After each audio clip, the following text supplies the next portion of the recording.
ఏ విధంగా పునర్నిర్మించాలో ఇవాళ మీ అందరి ఆశీర్వాదంతో ముందుకు వెళ్తున్నాం. కొంతమంది కుట్రలు చేయొచ్చు, కుతంత్రాలు చేయొచ్చు, వాళ్లకున్న అక్రమ సంపాదనతో సోషల్ మీడియాలో మన మీద దుమ్మెత్తి పొయ్యొచ్చు. కానీ నిజం అనేది తెలుస్తుంది. ఆ నిజం ఎట్లా తెలుస్తుందా అంటే సన్న బియ్యంతో బుక్కెడు పువ్వ కడుపులకు పోయినప్పుడు ఆ ఆడబిడ్డకు తెలుస్తుంది. వాళ్ళ పిల్లలకు బుక్కెడు పువ్వ పెట్టినప్పుడు, ఇంటానికి పెట్టినప్పుడు ఇది ఇందిరమ్మ రాజ్యంలో మా రేవంత్ అన్న ఇచ్చుడు సన్న బియ్యం అని చెప్పి ఆ ఆడబిడ్డలకు తెలుస్తుంది.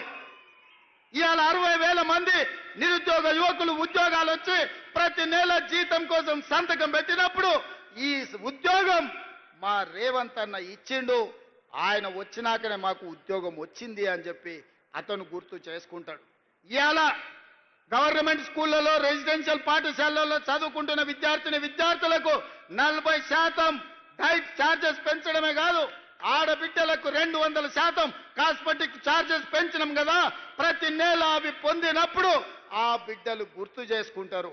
ఇదే కాదు, రైతు రుణమాఫీ 20,617 కోట్ల రూపాయలు, 25,55,364 మంది రైతులు పాస్ పుస్తకం చూసినప్పుడల్లా మా సోదరుడు రేవంత్ రెడ్డి 2 లక్షల రూపాయల వరకు 21,000 కోట్ల రూపాయల రైతు రుణమాఫీ చేసిండని మా రైతులు గుర్తు చేసుకుంటారు. ఈ విధంగా చెప్పుకుంటూ పోతే 50 లక్షల కుటుంబాలు ఇవాళ 200 యూనిట్లు ఉచిత కరెంటును ఈ రోజు పొందుతున్నాయి. 3,10,00,000 మంది తెలంగాణ రాష్ట్రంలో సన్న బియ్య లబ్ధిదారులు ఉన్నారు. వీళ్ళందరూ గుర్తు చేసుకున్నప్పుడు ఆ సన్నాసులు సోషల్ మీడియాలో చేసే తప్పుడు ప్రచారం నాకు ఒక లెక్కన అని చెప్పి ఈ రోజు మీ అందరి ముందర నేను చెప్పదలుచుకున్నా. కాబట్టి మిత్రులారా, ఎవడు ఏది చెప్పినా నిజం మీకు తెలుసు, నిజం మీ కళ్ళ ముందలు ఉన్నది. నిజాన్ని నిర్భయంగా కాంగ్రెస్ పార్టీ కార్యకర్తలు, తెలంగాణ బాగు కోరుకునే వాళ్ళు నిర్భయంగా నిటారుగా నిలబడి చెప్పండి. ముఖ్యంగా మా ఆడబిడ్డల్ని 1,00,00,000 మందిని కోటీశ్వరులను చేసే బాధ్యత మాది. పోయిన సంవత్సరం సెర్పులో 15,000 కోట్లు, మెప్మాలో 6,000 కోట్లు, 21,000 కోట్లు సంఘాలకు లింకేజ్ ఇచ్చినాం. ఈసారి ఇప్పటికే 15,000 కోట్లు లక్ష్యం పెట్టుకుంటే 20,000 కోట్ల రూపాయలు ఈ సంవత్సరం కూడా మా ఆడబిడ్డలకు బ్యాంకు లింకేజ్తోని మా బట్టి గారు అందించారు. ఎవరైతే లబ్ధి పొందినరో లబ్ధి పొందిన వాళ్ళు గుర్తుపెట్టుకుంటే చాలు.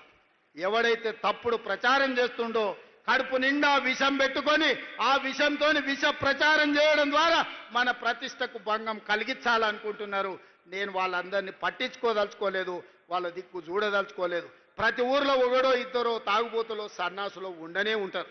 అంత మాత్రాన ఊరేమన్నా పాడైపోతుందా, ఊరికేమన్నా దరిద్రం వస్తుందా? మిత్రులారా, తెలంగాణ రాష్ట్రంలో కూడా 5 మందో 10 మందో నాయకులు సన్నాసులు ఉండొచ్చు, దరిద్రం ఉండొచ్చు, కడుపు నిండా విషం ఉండొచ్చు. కానీ కష్టపడే మీ సోదరుడు మీ రేవంత్ అన్న రోజుకు 24 గంటలు మీకోసం కష్టపడతాడు. నల్లమల పౌరుషాన్ని, నల్లమల పరిపాలనను దేశానికి ఆదర్శంగా నిలబెడతాడు. ఈ రాష్ట్రాన్ని అభివృద్ధి పదం వైపు నడిపించడానికి ఆశీర్వదించి అండగా నిలబడ్డందుకు మీకందరికీ మనస్ఫూర్తిగా ధన్యవాదాలు తెలియజేస్తూ మీ అందరి దగ్గర సెలవు తీసుకుంటున్న మిత్రులారా, ధన్యవాదాలు.